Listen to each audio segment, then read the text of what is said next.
Good afternoon everyone and welcome to this afternoon's Mara juggling and poi making workshop. So these are juggling balls that I've made earlier and these are poi. So this is what we're going to be making today and we're going to be showing you how to do some basic tricks. So stick around and come and join me and make some great circus equipment of your own. So to make our juggling balls today, we've got the main things in front of us. The one I was juggling with earlier is made from just regular balloons filled with flour, any flour you've got at home. And I'll be showing you how to do that. If you don't have balloons or flour, there's some alternatives. We can take rice or maybe lentils or any dried product like that. And we can fill either plastic bags, the smaller the better actually. Bank money bags are quite good, or just small little plastic bags. If you don't have any plastic bags to hand, we can use some old tights. So maybe raid your mum's sock drawer. The other things we've got here, we've got scales to weigh out the contents so that we can make our balls exactly the same weight. We've got some sellotape and some paper, scissors and a juice bottle. Ideally, if you've got a 500ml juice bottle, you'll find it easier. This is a litre, it works quite well. You would find 2 litres a little bit too hard, I think. So we're going to get started. So the first thing we need to be able to do is either fill our bag or tights or our pop bottle with our contents. Now I'm going to use a big funnel that's come from my kitchen. Just in case you haven't got a funnel, I'm going to show you how to make a cone from a piece of paper. So the first thing we do is we fold the paper like you would make a triangle, but a little bit further. And it doesn't have to be exact. The two sides don't need to match. We just need to have a V in the middle. And then we're going to open up and we're going to cut along the fold that we've made. Again, it doesn't need to be perfectly exact, but as best as you can. And we don't need that anymore, and that gives us a triangle with a little cut-off piece. We're then going to take our hands like this and hold the pointy corner of the triangle, and we're going to spin together until we form a nice point in our cone. It takes a little bit of fiddling about until your paper rolls up and you have a nice point. And at this point you need to ideally stick it down with a bit of sellotape. So I'm going to do this just now. You might need to get your mum or your brother or sister just to give you a hand so you've got an extra pair of hands. And you'll see here I've got just a tiny little hole at the front. I'm going to make that a little bit bigger just by snipping the end off. If you find the hole is too small, you can just keep snipping the end off until you get a hole that's the right size for you. So we're going to start by making our balloon juggling ball. So we're going to take a bowl and weigh out some flour. I have some flour in my bowl already. But I'm going to weigh out roughly 4 to 5 ounces, so between really 120 and 150 grams of flour. So I'm just going to top this up. I haven't got quite enough. I'll top this up a little bit. There we go. And once we've got our flour, we have to get it into our bottle, and this is where your funnel will come in. So if you haven't got a funnel, you can use the cone. As I say, I'm going to use the funnel just because it holds a bit more flour. And I'm going to tip all the flour into the top and then give it a shake. And I'm hoping you can see the flour just working its way down into the bottle.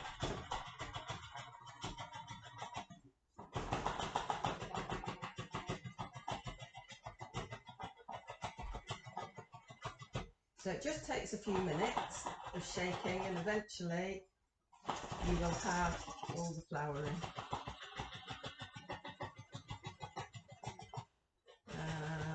looks like it. There we go. So we'll just move these things out of the way. So this is the trickiest bit of the whole operation now.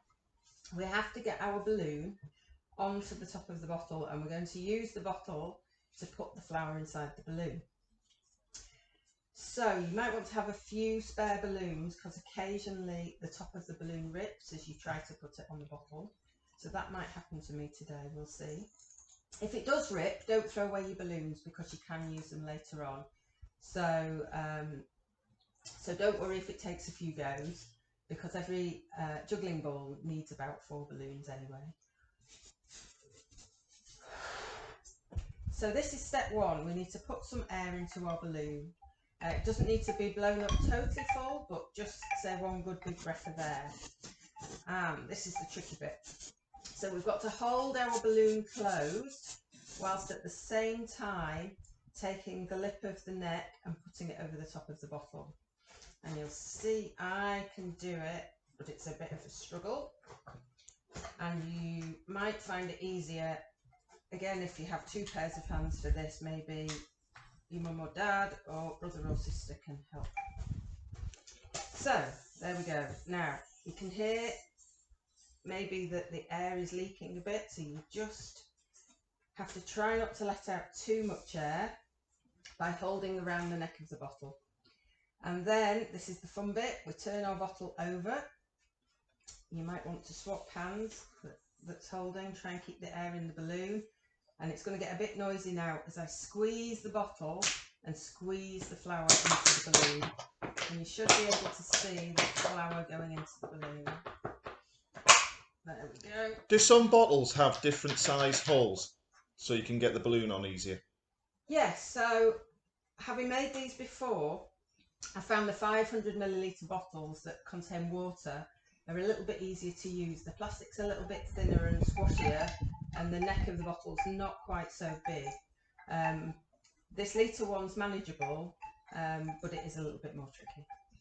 So now that we've got our balloon full of flour, I'm going to just take the balloon off the bottle. I'm keeping the air inside the balloon, and you'll see why in a moment.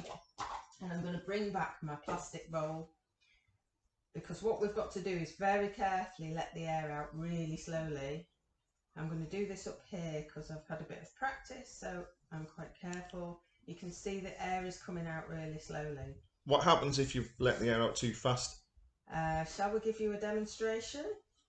This could result in a bit of cleaning up, so I will let go quickly, and you'll see I'm getting a bit of a fountain of flour coming out. So it is possible to do, but you can. I have been known to make a fountain of flour across the kitchen. So once we have our balloon deflated, you'll be able to feel all that flour inside. You can see as I'm just squeezing it, this is where the fountain happens. So the next step is actually, we don't need the neck of the balloon anymore. And it seems a bit weird that we're not even tying a knot in the balloon, but I'll show you why in a minute. I'm just going to put this down in the bowl, but I'm literally going to cut just across the bottom of the neck here. And that's just so my bowl can catch the flour that's going to drop out and save me tidying some of the tidying up. So this is what I'm left with. Now it's a bit of a funny shape for a juggling ball, so I'm just going to give it a little pat. And you see a little bit more flour might come out, in which case I just tip it in the bowl.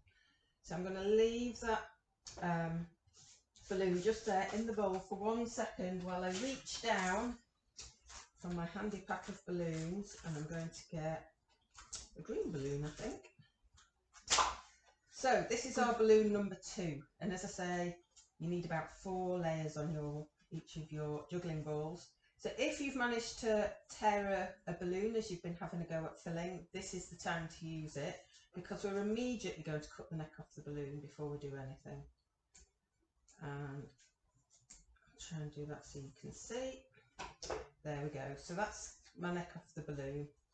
So now time to bring my balloon back that's ready filled, and I'm going to stretch this a bit like an old-fashioned swimming cap over the top, and it's really important that the hole goes in the middle of the balloon, because that is what will stop it from leaking. And then once it's on, pulling it round the balloon as far as it will go. Again, it can be a little bit tricky to get used to when you're doing it for the first time. Don't worry if there's a little bit of a bulge in your balloon, that will have disappeared by the time we are finished. And we'll just make it as nice as possible. And now you've got a juggling ball that no flower can escape from. I'm going to get one more balloon. So a third colour will go yellow this time. I'm going to do exactly the same thing. So I'm going to hold and stretch and cut that neck off. How far down the balloon do you recommend? Is it just at the neck or? So it's just at the neck. I've probably done this actually a little bit high because that hole isn't hugely massive.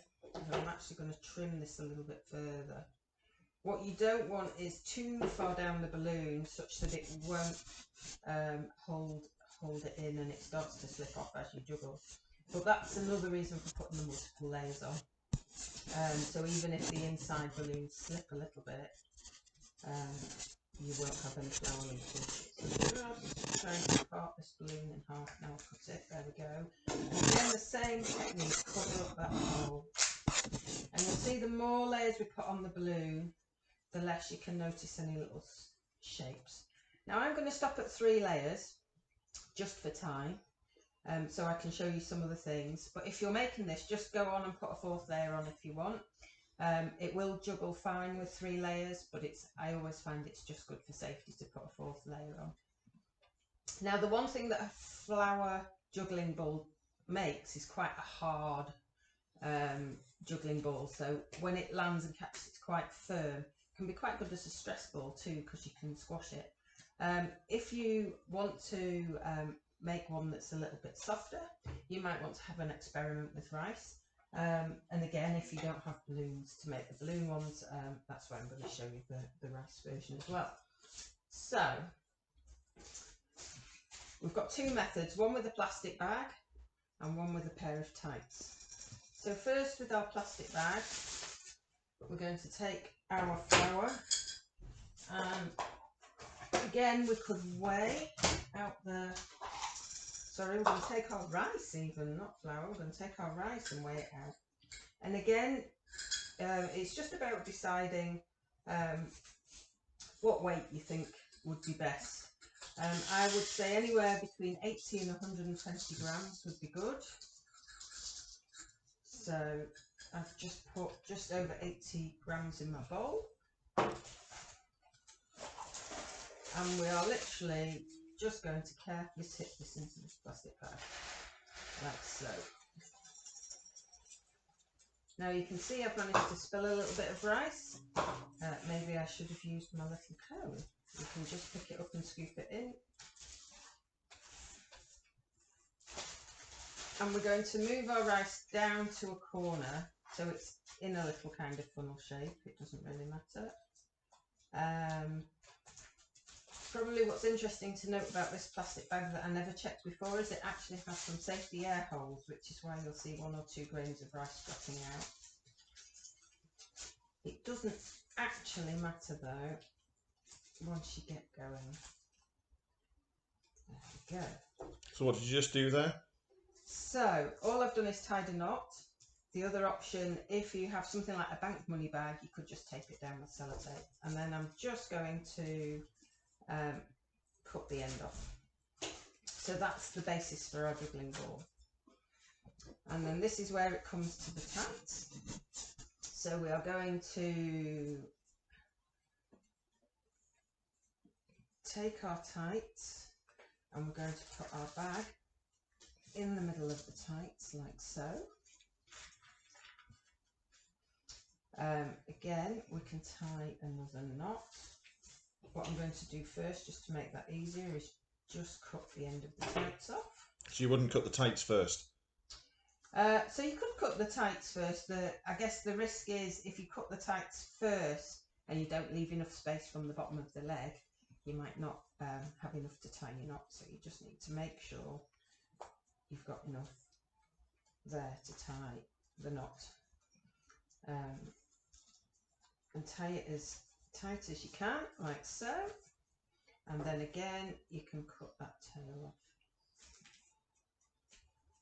So this gives you a juggling ball. It's a little bit squashier because you've got movement in the plastic and you've got stretchy movement in the tights, but you are able to juggle with it. I guess the downside of this juggling ball is because you've got this little knot. You're obviously going to feel that as you catch it, so you might not find that quite as comfortable as this one, but this one can bounce out your hands if you're not used to catching it. So there's pros and cons of making our juggling balls. So that's the basics for making our juggling balls. I recommend you make at least 2 if not 3, depending on how good a juggler you are. And I would stick to the same variety of making. So if you started with balloons and flour, make 3 the same. Same if you've used rice and tights or rice in the bag. So now we're going to just switch to outside to have a little practice with our juggling balls, and we'll show you some of the basics of juggling. So now we've made our juggling balls, we're going to have a look at what we actually do with them, and we're going to look at some exercises to take us from 1 ball to 3. So I want to now introduce you to my juggling assistant, Jake, and as I'm explaining what we're going to do, Jake's going to demonstrate for you. So first of all, we need to get used to throwing nicely. So we're going to throw from hand to hand in an upside down V, and it's really important to try and get your throws consistent. So they need to go to the same height each time and try and reach your hands in the same spot. And the key is to learn to do this really accurately, and so that you're not concentrating too much, which makes you get tension in your shoulders. So you need to think about having relaxed shoulders while you're doing it. Once you get really good at this, then it's time to add the second ball. When we add the second ball, we're looking to throw the first ball up in the air in our upside down V and into this hand, and the second ball in our upside down V back into the first hand. And Jake will show you that now. So in order to do that and make it work so nicely, what you're going to think about is throwing with our first hand up into our upside down V, and as the ball just starts coming back down, this is when our second ball is going to go up. So the 2 balls pass each other like this, and that will allow you to throw and catch 2 balls. And again, it's really important to practice this so that the balls are consistent. They go from your hands consistently, so you're not running about chasing them. They match a nice same height, nice relaxed shoulders. Once you've managed to master throwing the right hand first, we need to make the left hand just as good. So we're going to practice throwing the left hand first. And then we're going to start trying to put it together a little bit. Right hand first, left hand first. Right hand first, left hand first, until we feel confident that we've got this into the pattern correctly. And what you might be seeing now is, as we're throwing the 2 balls here, there's a bit of a waiting point when we've caught them both before we actually launch them again. And that's where the 3rd ball would reach our pattern. So Jake's going to show you now what a 3-ball juggle looks like. And you can see here, if you compare to me throwing up and down, that Jake's just inserting that 3rd ball in the middle. And that's where it takes a little bit of practice. So when we take our 3rd ball, you're now starting with 2 balls in the same hand. And we're doing exactly the same thing. We're throwing up in our upside down V. When we stop here, we're throwing up in our upside down V, by which time this ball's down here. And as this ball has come just off the top of its upside down V, you're throwing your 3rd ball. So again, Jake and I will just demonstrate. And it does take a lot of practice. It's not easy to get. And Jake and I have both been juggling for quite a while to get this as a basic pattern. Now, if you're struggling with 3 balls, there are more things you can do with 2 balls. So for instance, you can juggle 2 balls in one hand, and it's the same principle, except your balls are just going up and down. But it's the same principle. Your ball needs to come up and slightly down before you throw the next ball. So you can throw your balls front to back, like so. So your balls are moving in 2 columns, like this. You can throw in a circle this way. This is an inside to out throw. Or you can throw in the opposite direction, an outside to in throw. And the last pattern is called columns, where we're trying to send each ball up vertically. And this is a pattern I'm working on at the minute, so when I get started I'm okay. And you'll see the balls don't go in a circle at all, but go up and down in their own space. So that's lots of things for you to work on. I hope that's given you something to practice with your juggling balls. So now we're going to go back and show you what else you can do with your juggling balls by turning them into another piece of circus equipment called poi. So we're back inside now, and we're going to look at something else we can do with our juggling balls. So we can make a piece of circus equipment called poi. And to do this, we basically take a pair of knee-length socks or a pair of tights, and we fill them with our juggling balls. So you can see here I've got some shop-bought ones. These are just hacky sack juggling balls. You could use them. If you hadn't made any juggling balls, maybe you've got some tennis balls in your house, you could use those too. They hurt a little bit more if you hit yourself with them. That's my only warning. Or you can use the juggling balls that we've just made. They'll also work really well to make poi. So we can take a pair of knee-length socks, and I appreciate not everybody has got knee-length socks, but if you have knee-length socks, these are perfect. And we would take one of our juggling balls and we would drop it right the way to the very bottom and give it a good old shake. Keep shaking till it gets to the bottom. There we go. And we can put the other one into the other sock like so.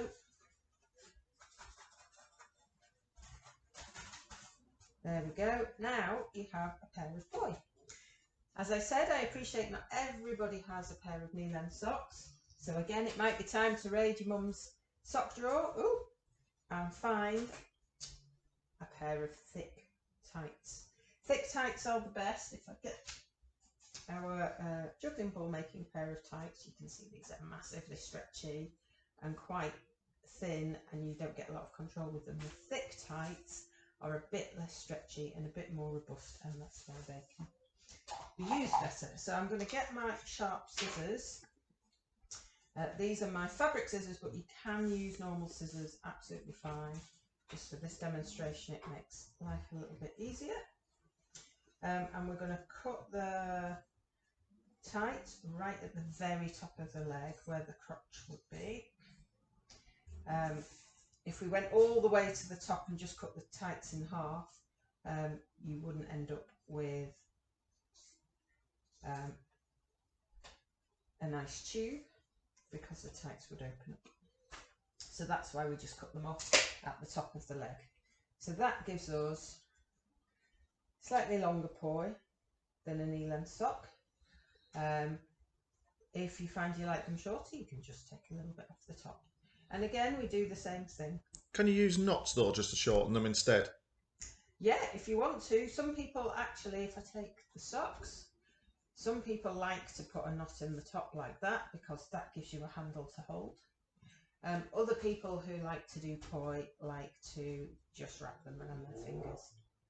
So you've got lots of options with these to figure out how you like using them as a piece of equipment, and just tailoring them to something you find comfortable. So you're better with longer rather than too short is the advice. Longer is definitely better than too short, because with a long pair you can always shorten them. With a short pair you can't make them longer very easily. So like we did with the knee-length socks, we're just going to drop our flower juggling balls, our flower and balloon ones, into the bottom. Like so. And that effectively is your pair of poi ready made. So now we'll go back outside for a little lesson on how to use them. So now we're going to have a look at how we actually use our poi. Just to give you a bit of history of poi, it came from New Zealand, from the Maoris, and it was used as a weapon. So Kira today, this is Kira, she's going to do some demonstrating for you. She's using a contact poi, so this is quite a heavy ball on a cord, and actually this can hurt really quite a lot if you hit yourself with it, but we're using this because it'll be much more visible to you on the screen. With the balls you've made today, if you've got them in your tights or your socks, they shouldn't hurt so much. The flower ones will hurt more than the rice ones. So just be careful, especially if you're using tennis balls, because they can give you a bit of pain as well if you hit yourself. The other thing to be wary about is your space. So you can see we're stood in quite a bit more space than when we were juggling, and this is to give Kira plenty of arm movement, so she's not going to hit the windows as she demonstrates. I'm going to duck out the way now so I don't get hit by the poi, and we'll take you through some basics. Okay, so the first thing to look at is how we hold the poi. So you can see Kira's poi here has a nice handle. Now you may have made your sock poi with a knot at the end. If so, you can hold the poi so that the cord goes between your first two fingers, and Kira's using her handle, but also the knot could be used to grip onto. Alternatively, you could wrap the poi around your fingers. You can see that makes the poi shorter, so that depends, you know, it's down to personal preference then how long you want your poi. The third way you could do it is similar to the first way, using a knot but holding it between your thumb and your first finger. Now what we're trying to do with the poi is spin it round your hand, and all the tricks really revolve around making circular motions with the poi. So the first thing we're going to look at is how we do some basic spins. So the most basic spin is right in front of you, in front of your face. So Kira's going to demonstrate that now. And we can just do this at a really steady pace, just getting used to how the poi moves. And what we're trying to do here is keep the poi in a straight line, so that the circle it draws, imagine if you were stood right next to a wall, you would be tracing the wall as you spin. And this is known as a wall plane. Kira's now doing it at the side, so that you can see how she's trying to keep that poi moving around in a circle that's really straight and flat. So you can't see any forwards and backwards movement. So now we've got the hang of spinning our poi in this direction, let's have a go at spinning it in the opposite direction. And this is exactly the same. You're trying to keep that wall plane, so we have no forwards and backwards movement, and the poi is just spinning nicely in a circle. Got that one sussed? Right, let's move to the other hand. And again, we're going to see Kira try one direction for a few turns and then back the other way.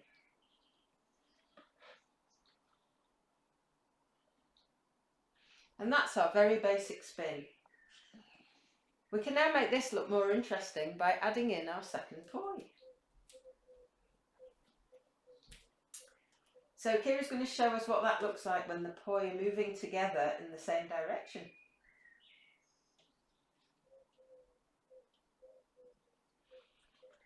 And the trick here, again, we're looking at that wall plane, so we're trying to keep both poi moving together at the same time, in the same direction, as if they're going along the wall.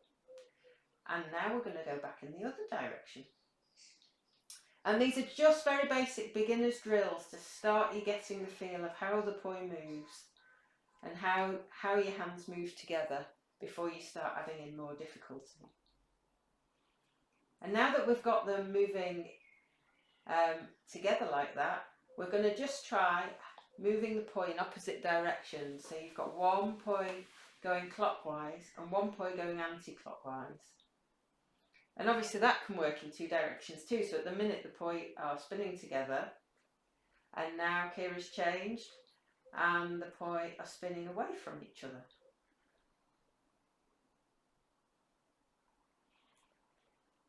So you think that's easy? Let's introduce a new plane. So we're going to move now to the wheel plane, and this is the poi spinning down the sides of you. So imagine you're a steam train, you're running around the garden going choo choo with your hands going round by your sides. This is the feeling you want with the poi. That you're drawing big circles or big tyres or big wheels down the side of you. And again, we can go forwards and we can go backwards. And it's again worthwhile spending time just feeling how the poi's moving together. And just from these two basic directions, there's then lots of variations that we can do with the poi. So we can look at the movement in terms of the timing of the poi. So at the minute, both poi are spinning around together. They're like mirror images of each other. So Kira's now going to switch to something called split time, and we'll go back to a forwards motion. And you can see here the poi are moving round the circle in the same way, but they're 180 degrees separated. So while one poi is up, the other poi is down.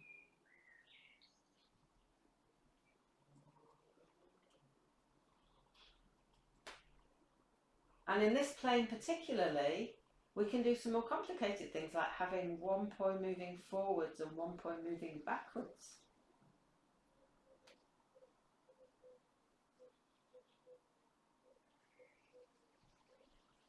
So Kira's got these moving in same time because the poi are at the top together.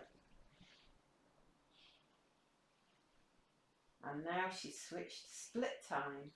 So again, we've got that 180 degrees between them.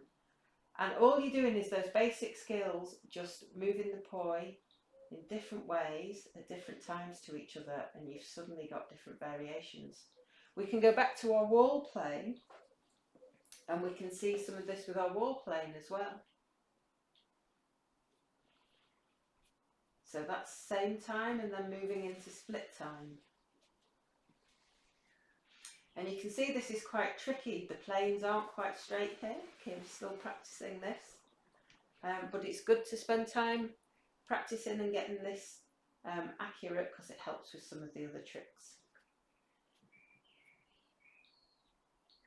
And this is a much trickier version with the poi spinning in towards each other because there's a much greater chance of hitting each other. So you can see Kira's moving her hands to keep the poi from hitting each other, but this is quite an advanced exercise.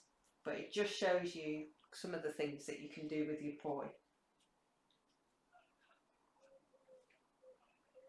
So we're now going to look at a move called the butterfly. So the butterfly aims to look like the wings of a butterfly.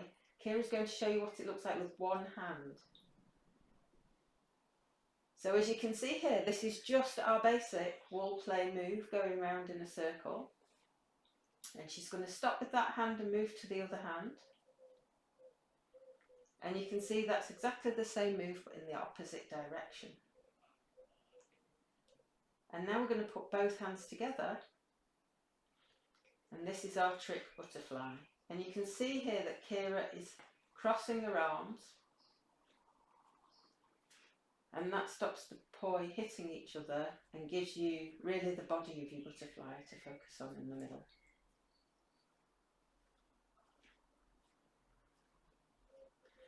And these are all basic tricks just taken from those two basic directions of spinning the poi. Really great exercises to build upon.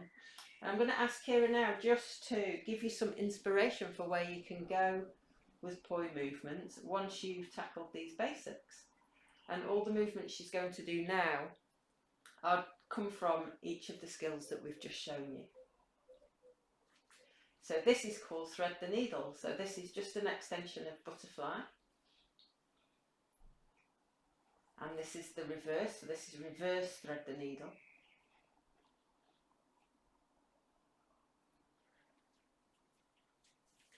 And this trick is called flowers, and especially with glow or fire poi, this traces some lovely flower shapes in your eyes when you see it face to face. Not so easy over a screen to imagine it, but it works really nice at night.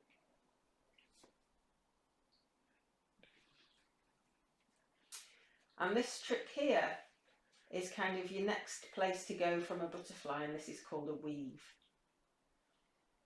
A similar movement, but moving more from side to side. And that itself then leads you on to other more difficult tricks. So for instance, this is a windmill.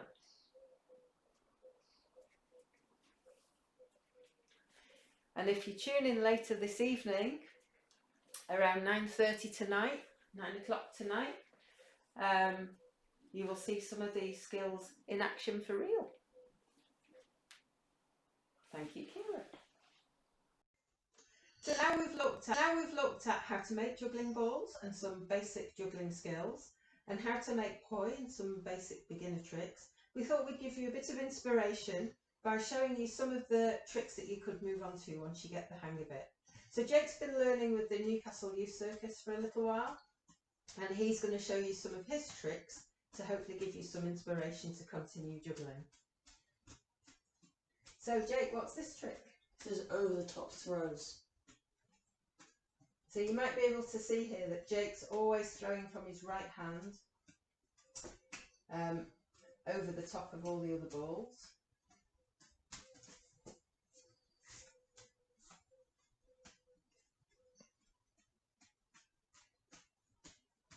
And now this is a reverse cascade, where all the balls are thrown in the opposite direction to how we were doing our basic 3-ball juggle.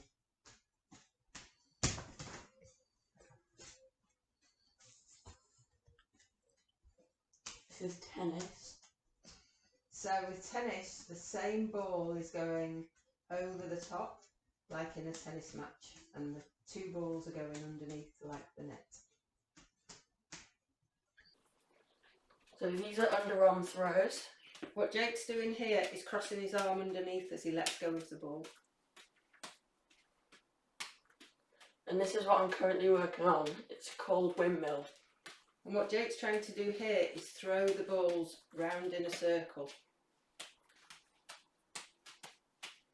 That's brilliant, thanks Jake. So this again is the windmill, where the balls are all coming round in a circle in the same direction. What I'm trying to work on is an extension to windmill that's called Mill's Mess. It's quite tricky, so we'll give it a go. And it's 2 windmills going in opposite directions.